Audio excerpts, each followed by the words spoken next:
Title: Echoes of Desolation. My heart pounded in my chest as I approached the dilapidated hotel. The sign that once proudly proclaimed its name had long fallen to decay, leaving behind only a lingering sense of foreboding. The building stood like a forgotten relic of another time, its cracked windows and sagging facade hinting at the horrors that lay within. I took a deep breath and pushed open the creaking doors, stepping into the darkness. As I made my way down the corridor, a chill crept up my spine. Each step echoed through the desolate halls, conjuring images of ghostly figures shrouded in shadow. The flickering lights cast eerie shapes on the peeling wallpaper, making it impossible to tell what was real and what was merely a trick of the mind. Room 237. That was where the legend began. Countless stories circulated about the myriad of horrors that had unfolded behind that door. Desperate, I had come seeking answers. Growing up on whispered tales of the supernatural, I had become immune to the fear that gripped others.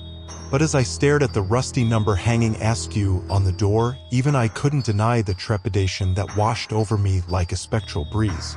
I took the key from my pocket and slowly slid it into the lock. The door creaked open, protesting the intrusion with an otherworldly cry. Stepping inside, I was met with a stale air that hung heavily, refusing to be disturbed. The room appeared untouched by time, frozen in an eerie stillness that sent a shiver down my spine. The walls were adorned with faded wallpaper, once vibrant but now torn and peeling like the fragile skin of a decaying corpse. Odd symbols were etched into the woodwork, invoking a sense of ancient malevolence.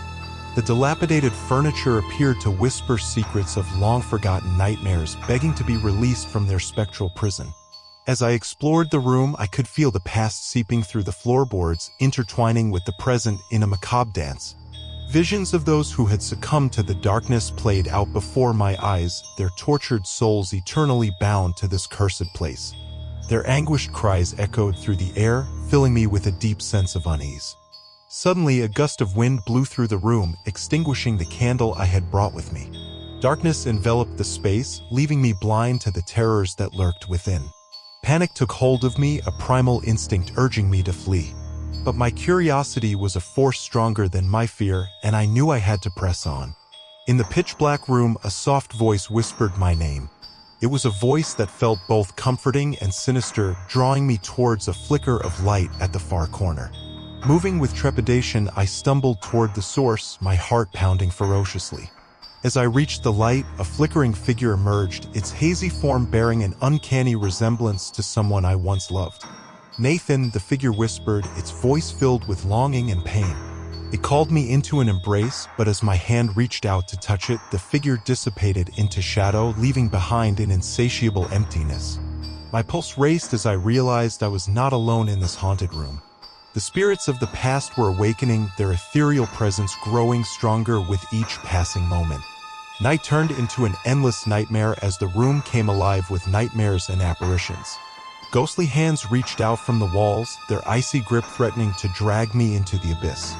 Tormented faces stared at me from cracked mirrors, silently pleading for release from their eternal torment. Whispers reverberated through the room, promising answers and eternal damnation in the same breath. As dawn approached, I knew I couldn't stay. The hotel room, with its haunted secrets and restless souls, was a prison from which I needed to escape. Summoning every ounce of strength, I mustered the courage to leave room 237, a place forever etched in my memory as the epitome of horror. Even now, safe in the warmth of daylight, I can't shake the feeling that something lingered within me after that encounter. The echoes of desolation still haunt my dreams, their cold presence creeping into the darkest corners of my mind. But I know deep down that I will always be drawn to such places, to the unknown horrors that lay waiting within the walls of forgotten places like that infamous room.